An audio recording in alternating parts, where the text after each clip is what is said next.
the takeover of Washington, D.C. I absolutely adore what this is. And it really kind of washed over me yesterday. I was watching more and more and more of the hysteria and more of the panic from the left over my X feed, among other places. And I thought to myself, what is this really about? Why are they so freaked out? Well, I have the proof of why Donald Trump's federal takeover of D.C. is so frightening to Democrats. They're afraid it's going to work. And apparently it already has. I heard they removed something like 70 homeless encampments already. 70. And there's 10 more or something? Park police, park rangers and whatnot. That's a ton of homeless encampments in just the immediate area. Caroline Levitt talked about this yesterday, 3339. You should know about it if you don't. Not many of you picked up on this, but the United States Park Police has actually done remarkable work in terms of removing homeless encampments from the city. Since the president signed this executive order in March, 70 homeless encampments have been removed by the U.S. Park Police. There are only 2 homeless encampments remaining in D.C. federal parks under the National Park Service's jurisdiction, and the removal of those 2 remaining camps is scheduled for this week. So the U.S. Park Police will be leading this effort alongside MPD. So that is remarkable. Do you think other cities, maybe if you live in or near a major metropolitan city, or maybe you visited one recently and you've seen these homeless encampments, I mean, just literally whole camps of humanity under overpasses or, along fence rows in ditches through most major cities. It's depressing as all get out. And again, not to be compassionless here. Caroline also addresses that. I should probably tackle this just so she can't be, nor I can be, accused of being cruel and callous here. Give me number 40, if you please. She addressed the problem for the homeless.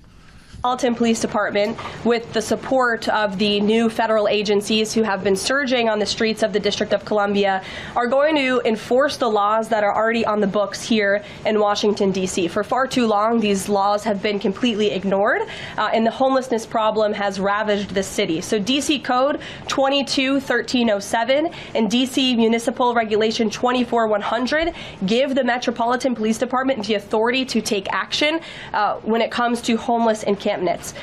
So homeless individuals will be given the option to leave their encampment, to be taken to a homeless shelter, to be offered addiction or mental health services, and if they refuse, they will be susceptible to fines or to jail time. Again, these are pre-existing laws that are already on the books. They have not been enforced, which is part of the reason for this federalizing of the National Guard to bring in this assistance for law enforcement while we are targeting criminals and trying to remove criminals off of the streets. We also want... So the point is they're enforcing existing law, not in a compassionless way. They're going to take these people to shelters, get them the help they need, but if they refuse to move, we're going to enforce laws. And this is really the thrust of it. This is the crux of it. What happens when laws are actually enforced? It brings out terror in Democrats because it could actually work. Listen to Wes Moore in number 48 here, the governor of Maryland, who's now pledging if Trump tries to improve any city in Maryland, by golly, he's going to put a stop to that. I am very clear that I will work with anyone, but I will bow down to no one. And I understand where my constitutional authority begins, and I understand where my constitutional authority allows me to do. And as the commander-in-chief of the Maryland National Guard, I have the sole responsibility and the sole honor of being able to determine how, when, and why the Maryland National Guard is utilized. And it's something that I've done. Right. So he will not stand down to the President of the United States. I'm the captain here. Remember when Gavin Newsom tried to declare that he was in charge of the National Guard and Trump had no standing and a court said, get out of here.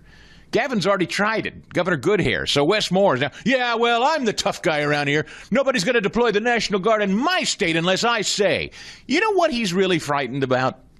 Neighboring Baltimore. Trump actually invoked Baltimore when he said he was doing this on Monday. And so Wes Moore is thinking to himself, cripes, if this works in D.C.